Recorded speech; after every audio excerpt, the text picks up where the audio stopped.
C'est quoi la différence entre les Arabes et la vie de Valls à la télé? Exactement, aucune. Les deux ont l'importance d'un feu rouge dans GTA. Bon, déjà depuis le 7 octobre 2023, on a vu à quel point le monde a considéré les Palestiniens comme un bruit de fond. Et là, avec le projet Airbnb de Trump, on a bien compris qu'ils étaient complètement méprisés. Du coup, on va voir quel est le projet de Trump pour Gaza. Grâce à Trump, on a appris deux choses. La première, que tu peux diriger la première puissance mondiale en ayant le comportement d'un ado en crise. Et la deuxième, que la vie des Arabes, on s'en fout. Après que des dizaines de milliers de Palestiniens ont été tués par l'armée israélienne à Gaza, là t'as Trump qui parle carrément de les expulser, et ça n'a pas l'air de choquer beaucoup de monde. Trump a dit que ce serait pas mal de mettre 2 millions de Palestiniens dans d'autres pays, histoire de faire les travaux. Et évidemment, lorsque les travaux seront terminés, les Palestiniens pourront le savoir. Là, on est clairement sur une DA de nettoyage ethnique, mais ne vous inquiétez pas, la communauté internationale, l'ONU, etc. sont sur le coup.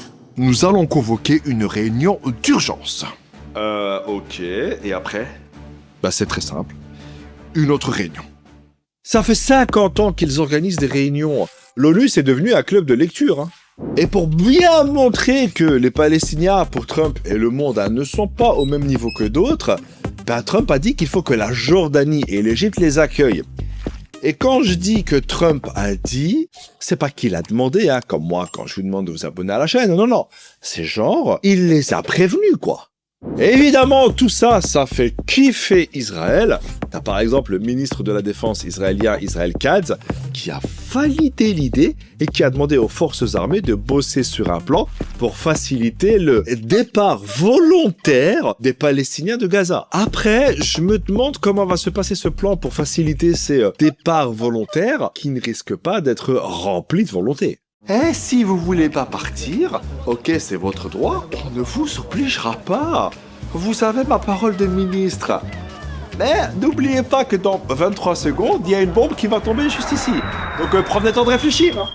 Mais si Trump a demandé à la Jordanie et l'Égypte de prendre les Palestiniens, c'est pas par hasard, parce qu'il sait très bien que ces deux pays dépendent beaucoup de l'aide économique et militaire américaine pour assurer leur stabilité et maintenir leur économie à flot. Faut savoir que la Jordanie et l'Égypte font partie des pays qui reçoivent le plus d'argent et d'assistance militaire des États-Unis. Et en contrepartie, les États-Unis, ils aiment bien avoir l'Égypte et la Jordanie comme alliés dans la région. Faut pas oublier que lorsque l'Iran avait bombardé Israël, la Jordanie avait intercepté plein de missiles. Mais là, Trump les a carrément menacés de couper les aides s'ils refusaient de prendre les habitants de Gaza chez eux. Et t'imagines bien que les Arabes, l'idée de voir une Trump Tower à Gaza, ils sont pas trop chauds, We, the Arab countries, want to see a Riviera, a Palestinian, Gazan Riviera, in the independent and internationally recognized state of Palestine. Et vu que la vie des Arabes, on s'en fout, il y en a qui sortent des dingueries, La bande de Gaza en Riviera, est-ce que ça a du sens pour le professionnel du tourisme que vous êtes? La bande de Gaza a des atouts, on l'a déjà dit. Mais c'est quoi ce bordel? Il n'y a plus de limite. Bonjour André Lao, vous êtes la success story de cette semaine. On le rappelle, vous êtes le fondateur de Dernier Voyage, spécialiste de la vente de linceul. André, décidément, le génocide à Gaza vous réussit plutôt bien. Oui, écoutez, on est une petite entreprise familiale. Et c'est vrai que quand on a appris la nouvelle, on était super contents, c'était inespéré. Mais là, voilà, malheureusement, ça diminue un peu, mais heureusement, il y a l'Est de la RDC qui promet de belles choses. Et peut-être, qui sait, bientôt un marché en Europe. Eh bien, écoutez, André, on vous souhaite de longs et grands génocides pendant encore longtemps. Et là, il y en a qui vont me dire « Oui, mais Abdel, dépasser une telle population, ce serait considéré comme un crime de guerre, vu que c'est interdit par la Convention de Genève et le... » Désolé, je te coupe, parce que tu dis de la merde. Les gars, on parle d'Israël et des États-Unis. Ces pays ne connaissent qu'un seul droit, c'est le droit de faire ce qu'ils veulent.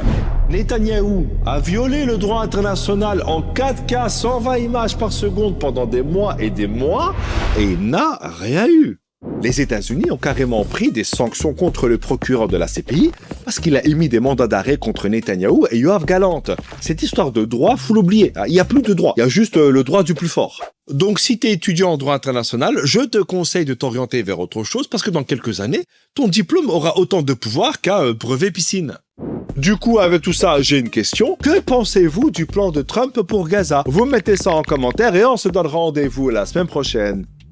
Ciao. Attends. Si t'as kiffé cette vidéo, regarde-en une autre. Mais si t'as vraiment kiffé cette vidéo, abonne-toi à la chaîne. Et tous les noms qui apparaissent là, c'est pas juste pour faire joli, c'est toutes les personnes qui travaillent sur l'émission. C'est tous des gens bien. À part un qui me donne 5 €, mais ça c'est un autre débat. Allez, vas-y, regarde une autre vidéo. Fais-toi plaisir.